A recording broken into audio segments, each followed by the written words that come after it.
Welcome into CBS News 24/7. We begin with Hurricane Erin, the storm triggering strong winds and dangerous surf as it churns right off the East Coast. Nearly 40 million people are under flood alerts.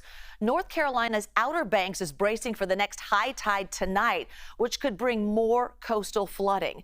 So let's bring in meteorologist Darren Peck joining me now as we're going on air as we speak. This is actually the closest the storm is going to get, bringing high surf and some risks. So take us through it right now. The high surf would be a big one. Wind for anybody near the coast. And from the standpoint of having what was just several days ago a Category 5 hurricane, which is at this point, as you said this just a moment ago, this is the moment where this storm that we've been watching and wringing our hands over for the last week, this is the moment when it is as close to the U.S. coast as it's going to get.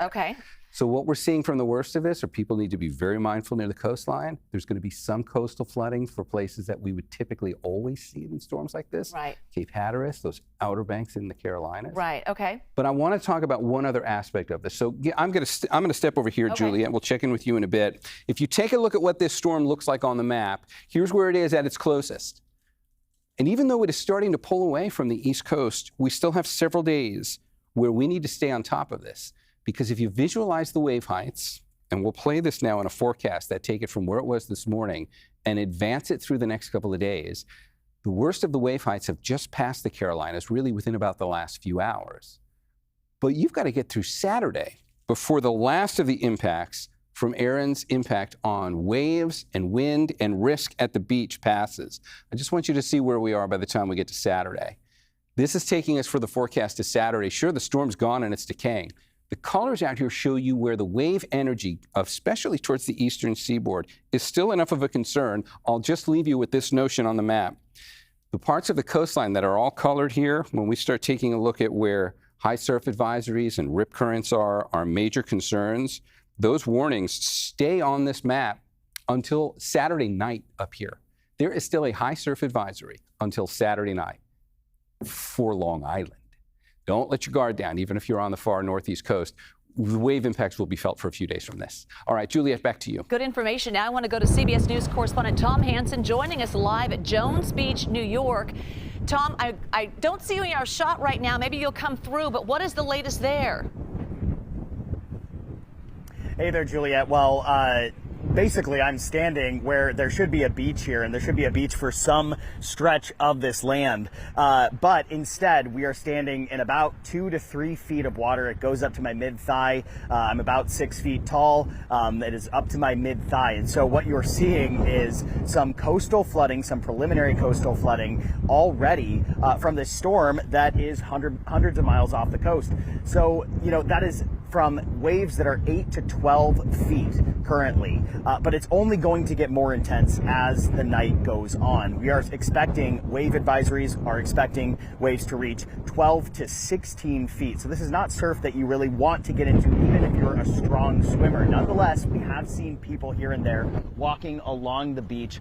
Plenty of lifeguards here. The community of Jones Beach is preparing for what could be some more intense flooding than what we're seeing right now. What they've done is they've built up sand dunes. They have also turned over some of the lifeguard stands, things like that, to prepare for this. Now, there aren't any evacuation orders, as we previously heard. There are not any evacuation orders just yet, but this flooding is going to impact areas that are flood prone, like these low-lying areas where I am. The water is inevitably only going to get higher as the tide gets higher as well, which will happen, of course, overnight. That's when high tide is expected to come in. And so if you compound that with the 12 to 16 foot waves that we could be seeing along the shoreline, this whole community, which also was hit very hard by Superstorm Sandy. A lot of people we've spoken to say that this is reminiscent of that to a certain degree. It's nowhere near as severe as Superstorm Sandy, but they are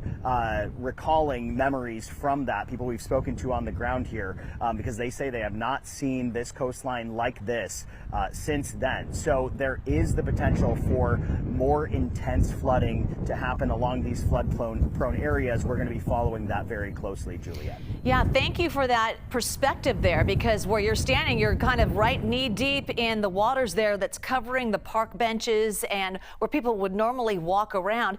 We can't help but hear the wind in that area. Can you describe kind of what it's like where you are? Yeah, it's very gusty, more so than your typical day on the beach. I want you to see, you can see some of the waves that are cresting over here, occasionally at least. But what you're seeing is that the wind is whipping the whitecaps. They are actually flying sideways instead of crashing down like your normal wave. And that is another thing that I want to bring up here. We've spoken to several lifeguards who have been overseeing this area. They are warning people if they are trying to get in the water, primarily surfers, for instance, because a lot of surfers would say that this is a surfer's dream here on coastal New York.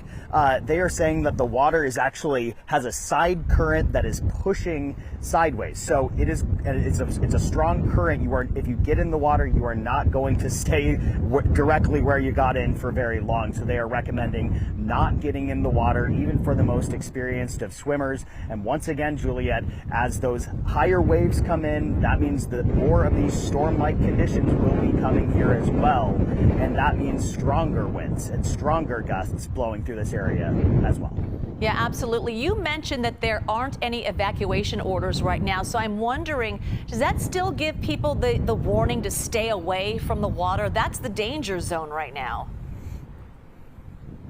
Oh, absolutely. And you're exactly right. People should not take the fact that there aren't any evacuation orders lightly here. This is a situation that can become very dangerous for people if they try to get in the water. There's even a current in essentially what I'm standing in right now, a tidal pool, although it is not a strong current right now. But there have been people who are very curious. You know, they're seeing these large waves off in the distance. Really, Juliet, where I'm standing, there is no real easy way to get to the beach right there. This is all supposed to be sand, but this is now swallowed by the coastal flooding that we're seeing here. So there's no real easy way to get there. But nonetheless, that hasn't deterred everyone. There have been some people who have been walking through this water and going to the beach to see it for themselves. So there's a level of curiosity here.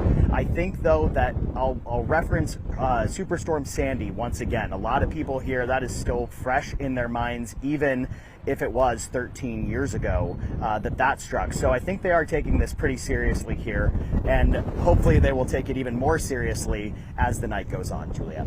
Tom, thank you for your reporting and being out there in it for us. Appreciate it.